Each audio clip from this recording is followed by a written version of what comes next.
I'm here at the loading bar where Adam got some basic training of the Pokemon TCG, but I'm going to get some pro training to make sure I really, really badly beat him. I have my Pikachu hat, so that's all I need. I'm going to go get some training. I'm looking for some pro tips here, because really, I'm not going to lose to Adam. And it will crush me if I do. So really, I want to know, if you were facing off, what were the things you would do? And I need to learn those and master those. All Pokemon will have resistances and strengths against other Pokemon types. Okay. So I would look at what the active Pokemon are or the benched Pokemon are my opponent has, and try and field Pokemon that had specific strengths against those.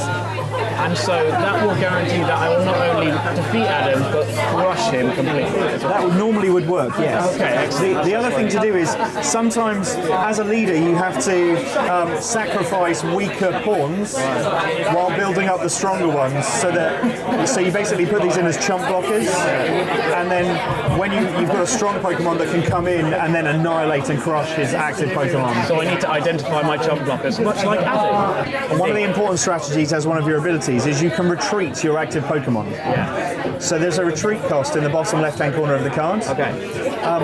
As I was saying earlier about the different types of energy, so this is a grass energy. The star in the white background means it can be powered by any type of energy. Right.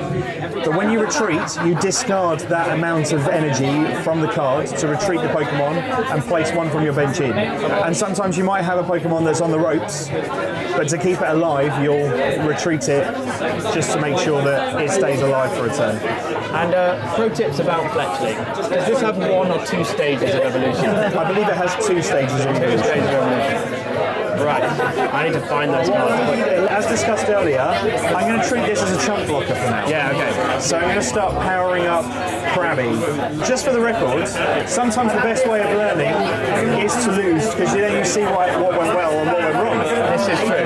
And if I lose once, maybe I'm more likely to win against that. However, I don't want to count my chickens, because just because I've got this advantage, it doesn't necessarily mean I'm going to win. This is true. I'm just going to slot this on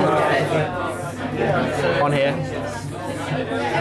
in hope, because I hate Yanma.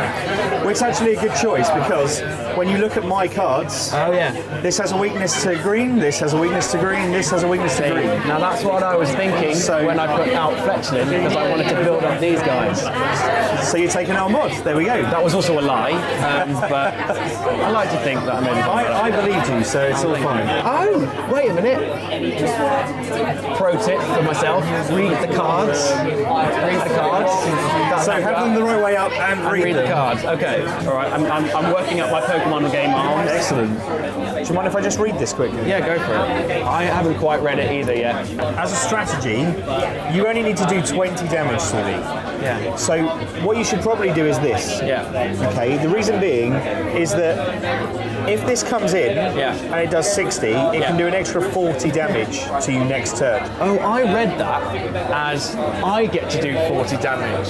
So I thought, so what I'm going to do is not do that. So during your opponent's next turn, any damage done to this Pokemon by attacks is increased by 40. Yeah, no, I thought that said damage done by this Pokemon. It's safer for you to do this, because then at least if this comes in, its maximum damage is going to be 80. So I'm going to do, what is it? Acrobatics.